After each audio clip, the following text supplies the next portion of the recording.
Olá pessoal, nessa aula nós vamos estudar sobre tabela de dispersão ou também conhecida como tabela hash.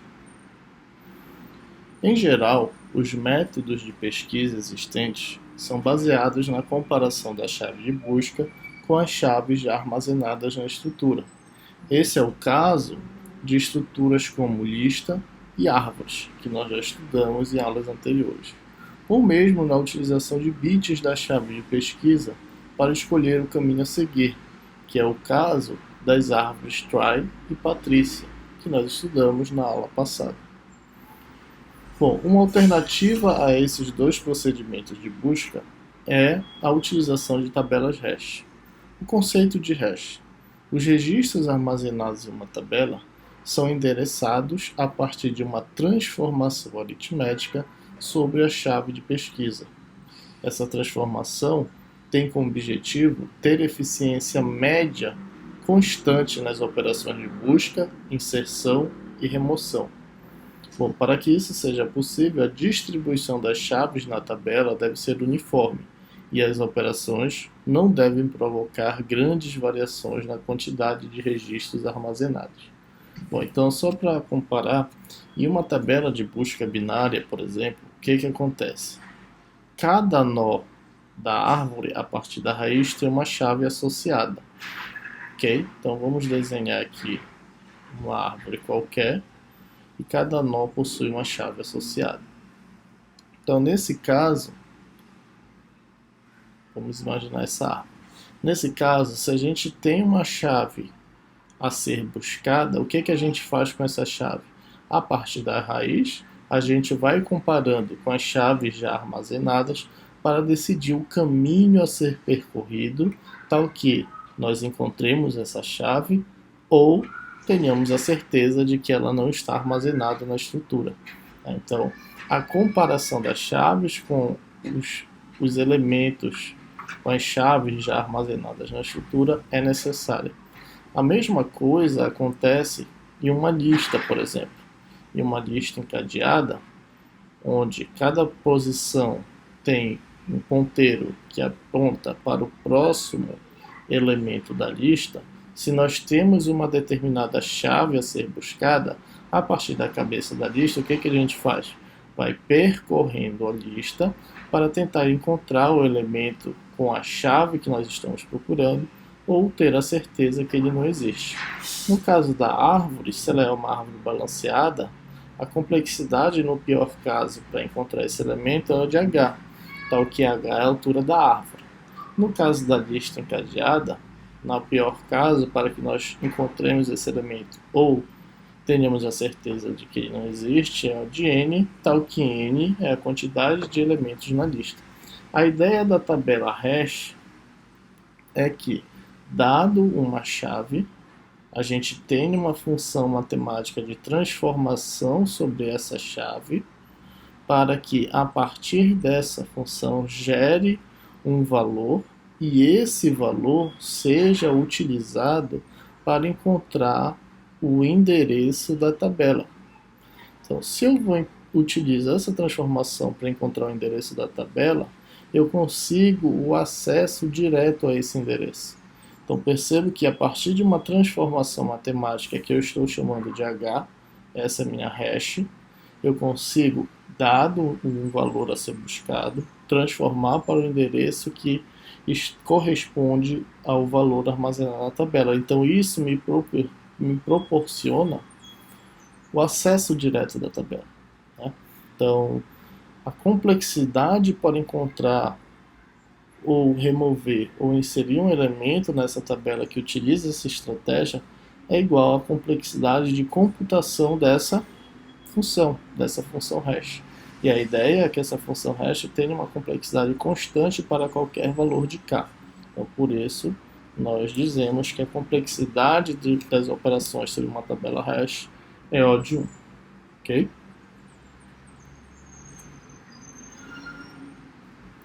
O método de pesquisa conhecido como hash, ou tabela de dispersão, é constituído de duas etapas principais. A primeira etapa, computar o valor da função hash, que é a nossa função h, que transforma a chave de pesquisa e o endereço da tabela. Foi o que fizemos aqui, a primeira etapa, né? A chave de pesquisa, a partir da função hash, nós transformamos na chave do endereço da tabela, que aqui é o nosso y. Agora, essa computação da função h, da função hash, pode trazer problemas. Então, dado que duas ou mais chaves podem ser transformadas em um mesmo endereço de tabela, é necessário existir um método para lidar com colisões. Nós vamos ver como tratar essas colisões mais lá para frente. Então, aqui no funcionamento nós temos o universo das chaves, a função hash e a posição das tabelas. Então, dado uma chave dentro do universo, a gente submete essa chave a uma transformação, a uma função h, para gerar a nossa chave que corresponde a uma posição da nossa estrutura de dados, da nossa tabela.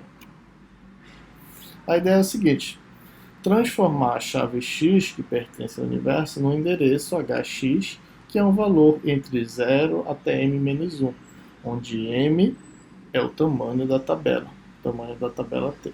Então, um exemplo simples de função hash poderia ser essa função mod 5. Né? O mod é o resto da divisão. Então, por exemplo, imagine que nós tenhamos essas chaves que queremos armazenar ou remover ou buscar nessa tabela. O que nós vamos fazer? Então, os valores das chaves são os nossos valores de x. Então, para computar o endereço y, a gente calcula o nosso h de x. Sabemos que h de x, nesse exemplo, é x mod 5. Então, se eu quiser encontrar o endereço correspondente da chave 78, eu faço 78 mod 5, que neste caso é igual a 3. Então, eu conseguiria, a partir dessa computação, o acesso direto ao endereço 3. Eu saberia que, se existir, o 78 teria que estar aqui. Ok? A mesma coisa a gente faz para o 60. 60 mod 5, 0. Então, eu consigo, a partir dessa computação, o acesso direto a este endereço da minha tabela. Para o 96, 96 mod 5, 1. Então, acesso direto ao endereço 1. 96 será mapeado diretamente para o endereço 1 desta tabela. 59. Mais uma vez, 59 mod 5, 4. Então, 59, essa chave será mapeada diretamente para o endereço 4 da tabela. Por fim, 13. 13 mod 5, 3. O 3 será mapeado diretamente para esse endereço da tabela. Percebam, então, que dentro desse nosso universo de chaves, na verdade, que é apenas uma amostra de chaves, nós tivemos duas chaves, de acordo com a nossa função h, que foi mapeada para o mesmo endereço da tabela, que foram os casos das chaves 78 e da chave 13. Nesse caso, como nós temos mais de uma chave sendo mapeada para o mesmo endereço, nós temos o que chamamos de colisão. Então, tratar essas colisões, né, é o que devemos ver na aula de hoje. E temos diferentes estratégias para isso. Quando o universo de chaves é pequeno, podemos alocar uma tabela com uma posição para cada chave. Ou seja, o tamanho da tabela é igual ao tamanho do universo de chaves. E aí o nosso problema está resolvido e nós não teremos colisão. Então, cada posição da tabela, que pode ser implementada como um vetor, representa uma chave de U e armazena um elemento ou um ponteiro para o elemento. Então, quando as nossas chaves, o universo de chaves, a possibilidade de chaves é pequena, basta um vetor e realizar um mapeamento direto. Aqui nós temos o exemplo de endereçamento direto. Aqui está o nosso universo de chaves. E aqui são exemplos de chaves dentro desse universo, que nós chamamos de subconjunto K, que estão sendo mapeadas diretamente para a nossa tabela. O problema surge quando o universo de chaves é muito maior do que o tamanho da nossa tabela. E aí não dá para realizar esse mapeamento direto. Então a gente tem que adotar alguma outra estratégia para resolver esse problema. Mas quando o mapeamento é direto, os códigos que implementam essa funcionalidade são simples. Por exemplo, a inserção na tabela T nada mais é do que o cálculo do hash da chave C para gerar o respectivo endereço que vai armazenar o elemento E. A mesma coisa para remover e a mesma coisa para buscar. Ok? Como eu falei, o problema é quando o universo não é pequeno. Suponha que a chave seja a matrícula de um aluno da FPA. Trata-se de um número inteiro de 7 dígitos. Logo, são 10 milhões de chaves. Se cada posição da tabela ocupar míseros 127 bytes, nós precisaríamos mais de 1 GB de memória apenas para a tabela, nossa tabela T, mesmo que ela não esteja cheia. Então isso representa um desperdício de memória. Quando o universo de chaves é grande, não é uma boa solução a gente criar um endereço na memória para cada chave correspondente, porque isso representa um desperdício de memória. Então, como resolver isso? Chamaremos de K o conjunto de chaves que serão efetivamente armazenadas na tabela. Logo, nossa tabela deveria ter dimensão do tamanho de K. Mais que isso, seria um desperdício de memória. Na prática, os elementos de K não são conhecidos e o universo é muito maior do que K, uma vez que K é um subconjunto de U e esse subconjunto é muito menor que o universo. Então, como podemos fazer isso? A solução é usar uma função de hash H para mapear as chaves em inteiros dentro do intervalo 0 até m-1, onde m é o tamanho da nossa tabela. A tabela é implementada com um vetor, em que cada posição armazena um subconjunto de U. Logo, é possível que mais de uma chave seja mapeada para a mesma posição da tabela, o que resulta no que chamaremos de colisão. Foi um exemplo que nós já vimos aqui, o universo. K é o subconjunto de chaves propriamente utilizadas, e para cada chave dentro desse universo a gente calcula a função hash utilizando EH. E aqui pode acontecer o exemplo da colisão, que são duas chaves gerando o mesmo hash, e é isso que deve ser tratado.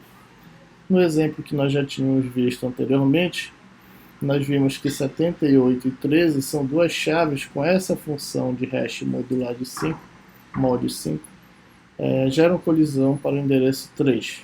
É o que está exemplificado aqui. 13 e 78 são mapeados para o mesmo endereço, e quando isso acontece, é o que nós chamamos de colisão. Só abrindo um parêntese aqui sobre essas funções de hash, você já deve ter ouvido por aí que a função de hash também é muito utilizada na área da criptografia, mais precisamente para garantir a integridade das informações.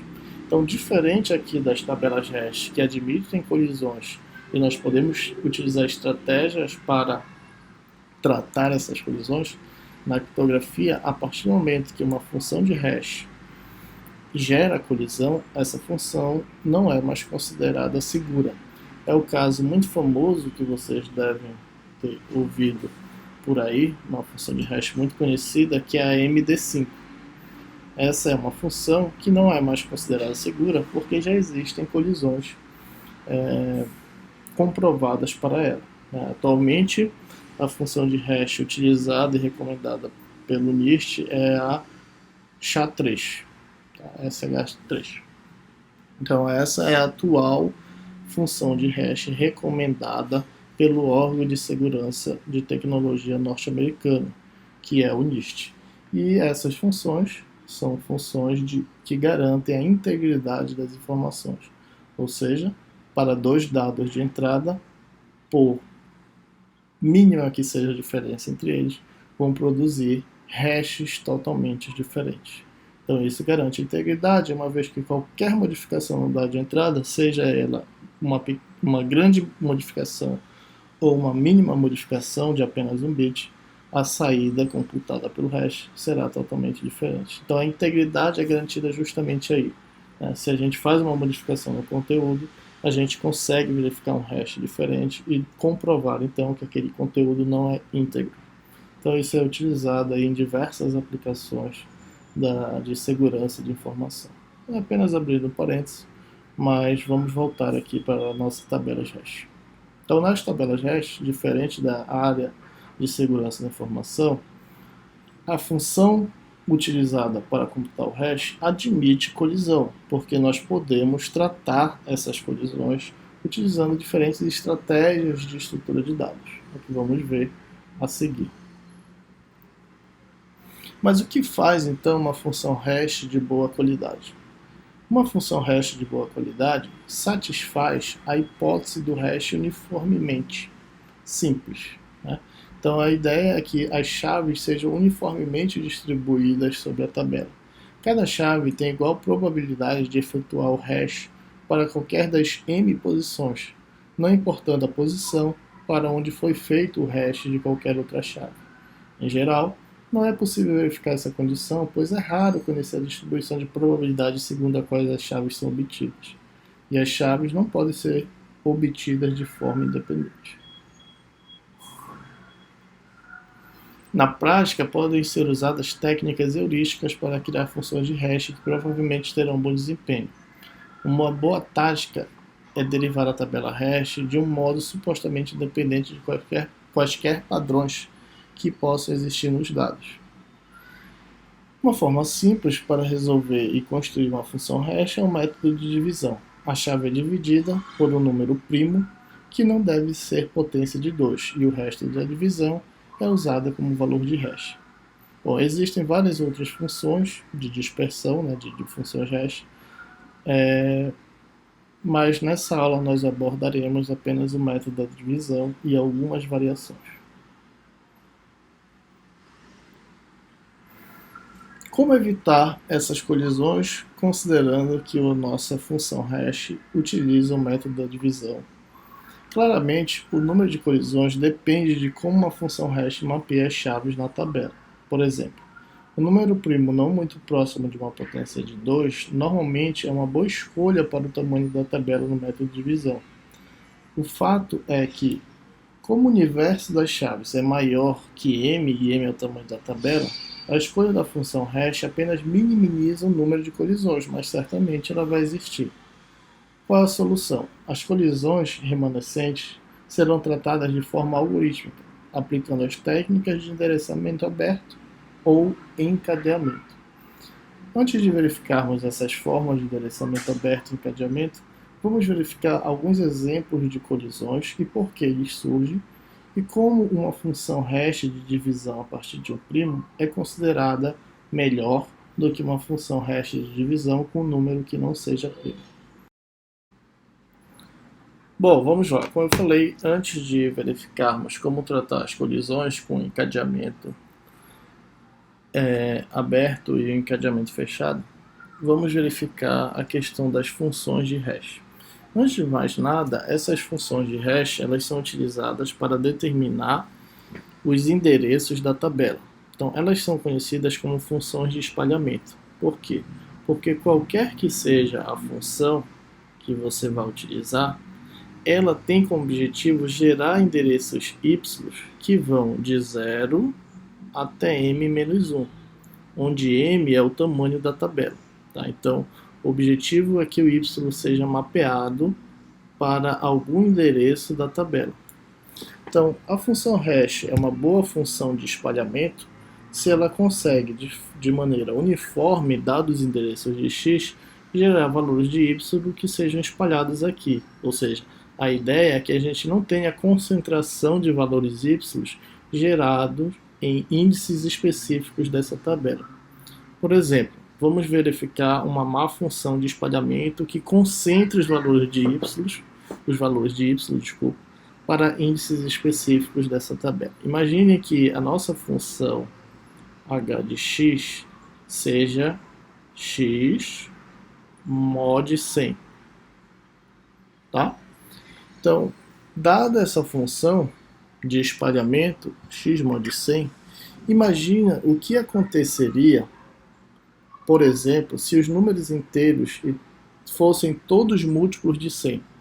Ou seja, se todos os valores de x fossem múltiplos de 100, o que ia acontecer com essa função de espalhamento?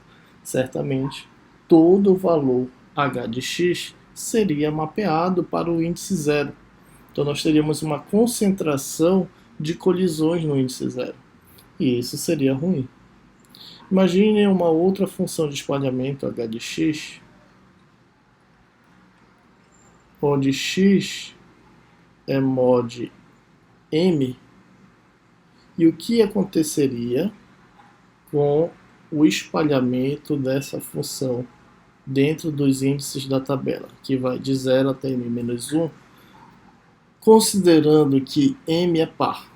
Tá? Então, considerando aqui que o nosso m da nossa função de espalhamento é par, o que iria acontecer?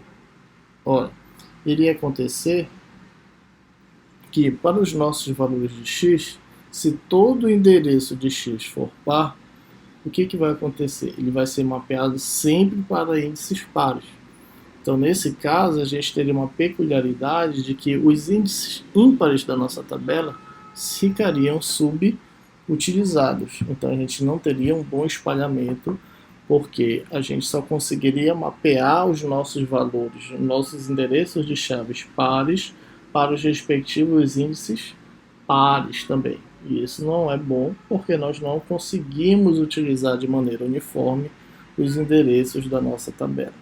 Então, é muito importante que a nossa função de espalhamento consiga, dado os valores de x, né, gerar valores de y correspondentes de maneira uniforme, tal que a gente não concentre o espalhamento em índices específicos da tabela. Então, uma boa estratégia para evitar essa subutilização de índices no método da divisão, ou seja, na função h, utilizando a estratégia da divisão, é que este nosso valor de m aqui, ó, olha que ficou meio torto, né? Seja primo. Tá? Uma boa estratégia é essa. É que a gente utilize o método da divisão com m sendo primo. E aí a gente já consegue, desta forma, ter um melhor espalhamento dos nossos índices gerados pela função de ré. Bom, então para que a gente possa escolher um bom m para a nossa função de espalhamento utilizando o método da divisão, uma estratégia é esta aqui, olha. Dado um valor de k, calcule a potência 2 na k e escolha o primeiro primo menor do que esta potência. Por exemplo, quando eu escolho k igual a 7, 2 na k igual a 128. O menor primo menor que 128 é o 127. Então, 127 poderia ser um valor de m na nossa função de espalhamento. Para k igual a 8, nós temos 256. Então, o menor primo menor que 256 é o 251. Então, 251 poderia ser um valor de m também na nossa função de espalhamento. Vou fazer para 9, 512, o menor primo menor 512 é o 509. Então, também seria um bom valor de m para a nossa função de espalhamento utilizando o método da divisão. Fazer mais um, para k igual a 10, 1024, então o menor primo menor que 1024 seria o 1021, que também seria um bom valor de m para a nossa função hash, utilizando o método da divisão. Bom, mas independente do valor de m escolhido, se a nossa função de espalhamento utiliza o método da divisão ou qualquer outro método, como o universo de chaves é maior do que o número de posições na nossa tabela T, é evidente que a colisão vai existir. Então, uma das formas para se resolver a colisão é utilizando o método de encadeamento. Uma das formas para resolver a colisão é construir uma lista encadeada para cada endereço da tabela.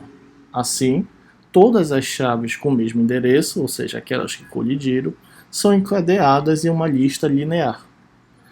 A desvantagem dessa estratégia é que é necessária a manutenção de uma estrutura de dados exterior à tabela de dispersão.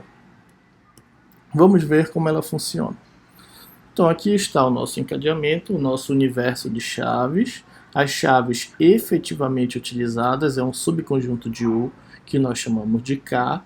Para cada K, a gente realiza o cálculo do hash, né, a partir do nosso método de divisão, e encontra o endereço correspondente na tabela T. Se mais de uma chave tiver o mesmo endereço calculado, como é o caso da chave K1 e K4, elas ficam então armazenadas no método de encadeamento numa lista linear, que é uma estrutura de dados externa. A mesma coisa acontece para os exemplos das chaves K5, K7 e K2. Elas foram calculadas a partir da nossa função H para o mesmo endereço da tabela T, e por esse motivo elas colidiram, e se elas colidiram, elas vão ser armazenadas numa estrutura externa de encadeamento, que é uma lista linear. Okay? Então essa é uma das estratégias que nós podemos utilizar para resolver o problema da colisão. Então, dado o endereço, eu acesso, dado o valor da chave, eu acesso o endereço correspondente, e nesse endereço correspondente eu percorro a lista encadeada para de fato encontrar o valor que está sendo procurado.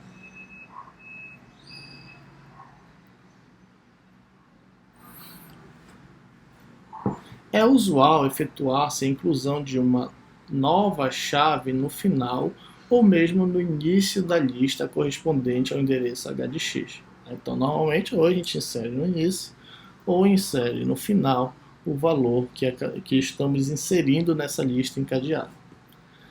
A ideia é que a lista será percorrida de qualquer maneira para assegurar, faltou um R aqui, para assegurar que X não pertence à mesma, independentemente da posição de inclusão de X. Então, toda vez que a gente estiver buscando o elemento, ou inserido, né, uma vez que a gente não admite repetição de chaves, a gente calcula o valor de H de X, encontra o valor correspondente na tabela e tem que percorrer toda a lista encadeada associada àquele endereço, tá? Independente da estratégia de inserção ser no início ou no final. Numa tabela de dispersão T com hash uniforme e na qual as colisões são tratadas com encadeamento externo, o número médio de comparações efetuadas numa busca sem sucesso é igual a alfa, onde alfa é igual a n sobre m, chamada de fator de carga.